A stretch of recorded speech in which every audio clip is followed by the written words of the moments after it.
Seus mal diagramados, Nicolas Ferreira, o menino de ouro do PL, resolveu esquecer Minas Gerais e atuar como se tivesse sido eleito pelo povo do Tennessee para dar um salto internacional e defender uma ideia estapafúrdia que só poderia vir de um vira-lata que deve sofrer muito internamente pelo seu sobrenome ser português, sua pele ter tons de caramelo e sua cidade natal ser Belo Horizonte e não Beautiful Horizon. Agora ele quer que brasileiros críticos a Donald Trump percam o direito de pisar nos Estados Unidos. O herói bolsonarista subiu à tribuna da Comissão de Relações Exteriores da Câmara dos Deputados e soltou a bomba. Se você é um comunistinha de meia tigela falando mal dos Estados Unidos e do Trump nas redes sociais, não merece visto para estudar lá. Vai pra Cuba!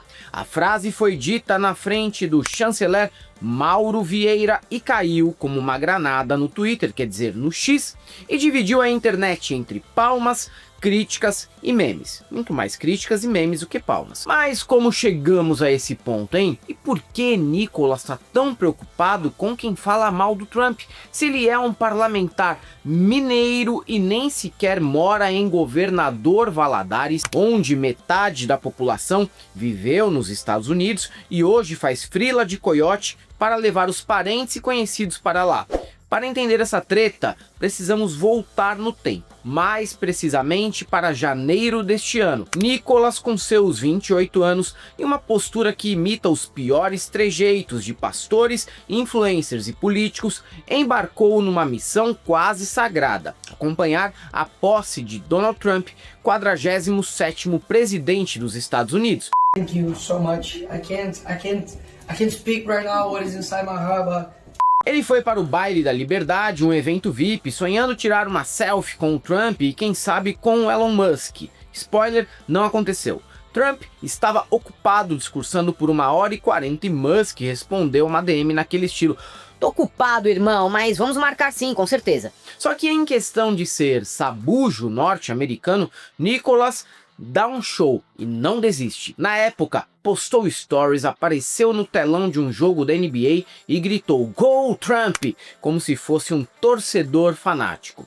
O que Nicolas queria mesmo era mostrar alinhamento com o ídolo.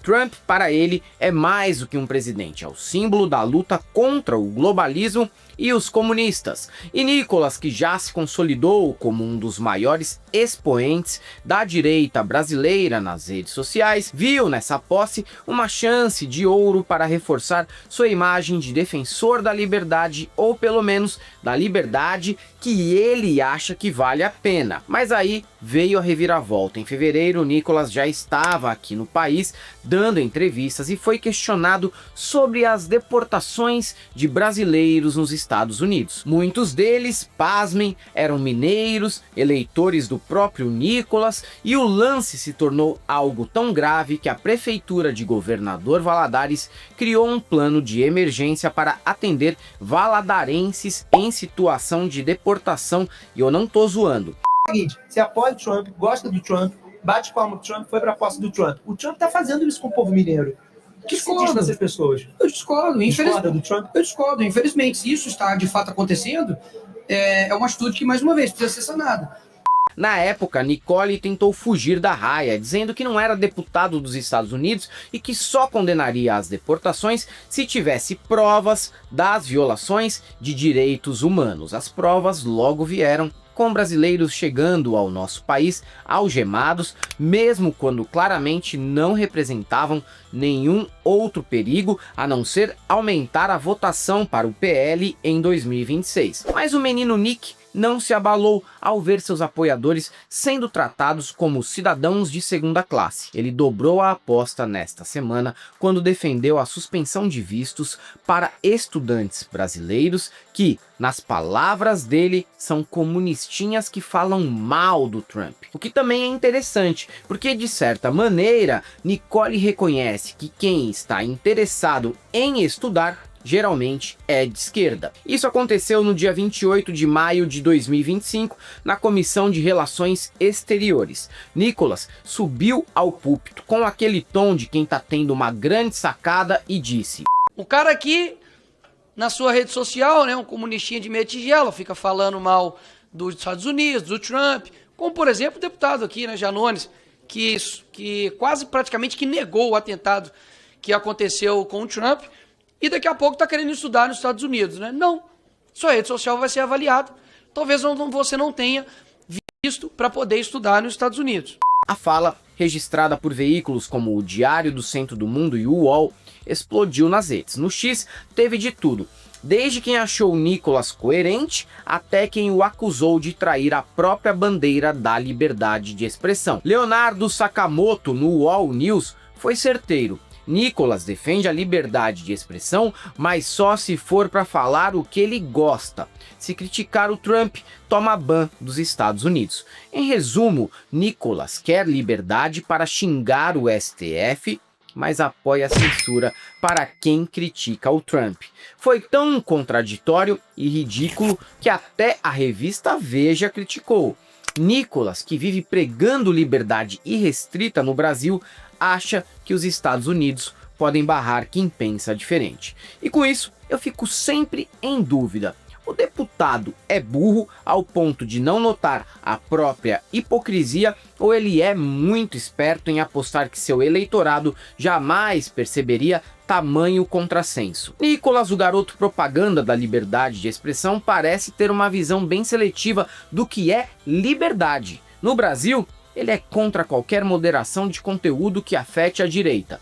Nos Estados Unidos, aí pode avaliar rede social de adolescente e barrar estudante jovem por opinião política. A declaração ainda pegou mal, porque veio na esteira de uma medida anunciada pelo secretário de Estado norte-americano Marco Rubio, que suspendeu vistos para quem é acusado de censura contra cidadãos americanos. Nicholas viu nisso uma chance de atacar adversários como André Janones, mas acabou virando alvo de memes e críticas por parecer mais leal a Trump do que aos brasileiros. A fala de Nicholas não foi só uma frase solta, tá?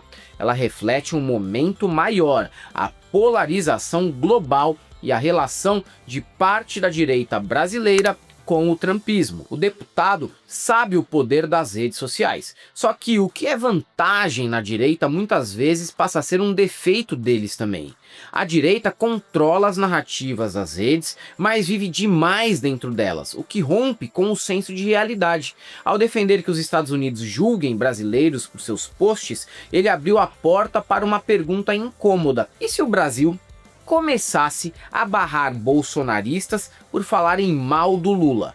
Tipo, sei lá, vamos supor que o Nicholas foi atropelado na Marginal Tietê por uma carreta bitrem carregada de granito. No momento em que o SAMU chega para fazer o resgate, a equipe percebe que é o deputado do PL e abandona o corpo dele no meio da via porque sabe que nas redes o parlamentar é um crítico ferrenho do presidente. Seria engraçado? Muito. Só de imaginar a cena eu já esboço um sorriso. Mas não é assim que deve funcionar uma sociedade saudável. Além disso, a polêmica toca num ponto sensível: os brasileiros que sonham em estudar nos Estados Unidos. Dados da Folha de São Paulo mostram que em 2022, mais de 25 mil brasileiros viviam nos Estados Unidos, muitos buscando oportunidades educacionais. Barrar vistos com base em posts no X ou Instagram pode complicar a vida de jovens que não tem nada a ver com tretas diplomáticas. E Nicholas, que representa Minas Gerais, onde muitos dos deportados têm raízes, pareceu mais preocupado em agradar Donald Trump do que em defender seus eleitores e conterrâneos. Só que o deputado não dá sinais de recuo. Ele segue firme na missão de ser o porta-voz da direita, com planos de se candidatar ao Senado em 2026, se a idade mínima for reduzida. A polêmica dos vistos pode até ter rendido críticas, mas também reforçou sua base de apoio entre os fãs de Donald Trump e Jair Bolsonaro. No X, hashtags como Nicolas é o cara mostram que ele ainda tem um exército fiel de imbecis lobotomizados. Mas num mundo onde a liberdade de expressão é um tema quente, defender a censura seletiva pode ser um tiro no pé. É isso aí, galera. Para quem gosta do nosso canal, nós temos nosso apoio, seja membro Pix e Conta Jurídica, caso vocês queiram e possam fazer uma colaboração para que a gente continue por aqui produzindo conteúdo para vocês. Além do YouTube, estamos presentes também em outras redes sociais como Instagram, Facebook, Twitter, TikTok. Sigam a gente por lá. Não deixem de conhecer nossas camisetas no site da El Cabriton e o nosso curso do ICL, Instituto Conhecimento Liberta. E para todos aqueles que não concordam que o Nicolas foi muito infeliz nessa colocação, só temos uma coisa para te dizer: não passarão.